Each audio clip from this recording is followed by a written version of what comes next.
Welcome to MJ channel. இன்னைக்கு நம்ம சேனலில் மைவி3 சம்மந்தமாக ஒரு சில விஷயங்களை இப்போ நம்ம டீட்டெயிலாக பேச போகிறோம். ஸோ நம்ம வீடியோவை ஸ்கிப் பண்ணாமல் ஃபுல்லாக பாருங்கள். நம்ம சேனலை ஃபஸ்ட்டாக பக்கம் சப்ஸ்கிரைப் பண்ணுங்கள், பக்கத்தில் இருக்க பெல் ஐக்கானை கிளிக் பண்ணுங்கள். வாங்க வீடியோக்குள்ள டீட்டெயிலாக பேசலாம். ஸோ இன்றைக்கி நம்ம முக்கியமாக என்ன பார்க்க போகிறோம் அப்படின்னு சொல்லிட்டு பார்த்தீங்கன்னா, இப்போ பல தரப்புலேருந்து வந்து பார்த்தீங்கன்னா நிறைய விதமான கொஸ்டின் வந்து பார்த்தீங்கன்னா எழுப்பிக்கிட்டு இருக்காங்க. ஸோ இப்போ அதுலேயும் வந்து முக்கியமாக இப்போ ரீசெண்டாக ஒரு நியூஸ் வந்து வெளிவந்துச்சு. அது எல்லாமே நீங்கள் கேள்விப்பட்டிருப்பீங்க. ஸோ ஒரு வருஷத்துக்கு முன்னாடி நியோமேக்ஸுங்கிற நிறுவனம் வந்து பார்த்தீங்கன்னா கிட்டத்தட்ட 6000 கோடி வந்து பார்த்தீங்கன்னா ஸ்கேம் பண்ணியிருக்கான் அப்படின்னு சொல்லிட்டு 1 இயருக்கு முன்னாடியே அந்த எம்டி எல்லாம் அரெஸ்ட் பண்ணி இப்போ உள்ள வச்சிருக்காங்க. ஸோ இப்போ அந்த கேஸ் வந்து பார்த்தீங்கன்னா எடுத்து ஹியரிங்க்கு வந்திருக்குது.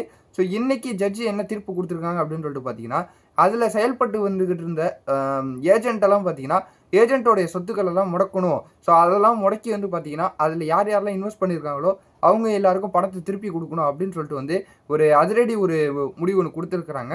ஸோ அதெல்லாம் வந்து நம்ம மைவி3 மெம்பர் பார்த்துட்டு ஒரு சில பேர் வந்து என்னோட நண்பர்களாக இருக்கட்டும் எல்லாருமே வந்து பார்த்தீங்கன்னா என்கிட்ட வந்து கேட்குறாங்க. ஸோ இதே போல தான் மைவி3 நடக்குமா அப்படின்னு சொல்லிட்டு கேட்குறாங்க.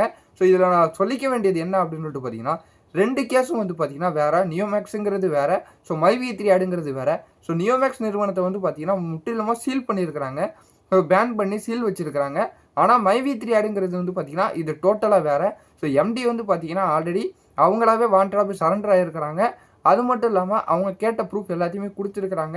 இன்னொரு முக்கியமான விஷயம்னு பார்த்தீங்கன்னா, மைவி3 ஸ்டோராக இருக்கட்டும், ஆப்பாக இருக்கட்டும், ரெண்டுமே வந்து பார்த்தீங்கன்னா ரன்னிங்கில் இருந்துக்கிட்டு இருக்குது, பேன் பண்ணலை. ஸோ கரண்ட்டில் ரன்னிங்கில் தான் இருந்துக்கிட்டு இருக்குது. ஸோ அது மூலிமா நமக்கு என்ன தெரிய வருது அப்படின்னு சொல்லிட்டு பார்த்தீங்கன்னா, 2 நிறுவனமும் வேறு, 2யும் போட்டு மக்கள் வந்து பார்த்தீங்கன்னா குழம்பிட வேணாம். ஸோ மைவி3 மெம்பருக்கு நான் மறுபடியும் என்ன சொல்கிறேன்னு பார்த்தீங்கன்னா, நியோமேக்ஸுங்கிற நிறுவனம் வேறு, மைவி3 வேறு. மைவி3 வந்து பார்த்தீங்கன்னா இன்னும் வந்து குற்றம் சாட்டப்பட்டு ஸோ பேன் பண்ணலை. ஸோ ரன்னிங்கில் தான் இருந்துக்கிட்டு இருக்குது. அதனோட அடிப்படையில் வந்து பார்த்தீங்கன்னா கண்டிப்பாக வந்து ஒரு பாசிட்டிவான தகவல் மறுபடியும் வரும் அப்படின்னு சொல்லிட்டு தான் எனக்கு இன்னும் ஒரு நம்பிக்கை இருக்குது. ஸோ மைவி3 மெம்பர் எல்லாருமே இன்னும் கொஞ்சம் நம்பிக்கையாகவே இருங்க.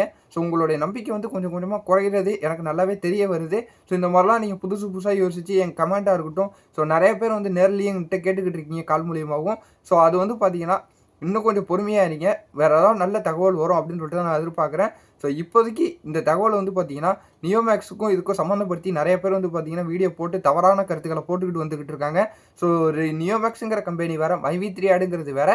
ஸோ இதைத்தான் நான் உங்களுக்கு நான் தெரிவிக்க வந்திருக்கிறேன். ஸோ எல்லாருமே இன்னும் கொஞ்சம் பொறுமையாகவே இருங்க. ஒரு நல்ல செய்தி வரும் அப்படின்னு சொல்லிட்டு நானும் எதிர்பார்க்குறேன். ஸோ எல்லாருமே ப்ரே பண்ணிக்கலாம், ஒரு நல்லது நடக்கணும் அப்படின்னு சொல்லிட்டு. இதே மாதிரி வேறு ஏதாவது நல்ல தகவல் கிடச்சதுன்னா நான் உங்களுக்கு உடனே தெரியப்படுத்துகிறேன். அது வரையும் கொஞ்சம் வெயிட் பண்ணிடுறீங்க. இதே மாதிரி ஒரு சூப்பரான தகவலோட நான் உங்களை மறுபடியும் வந்து சந்திக்கிறேன்.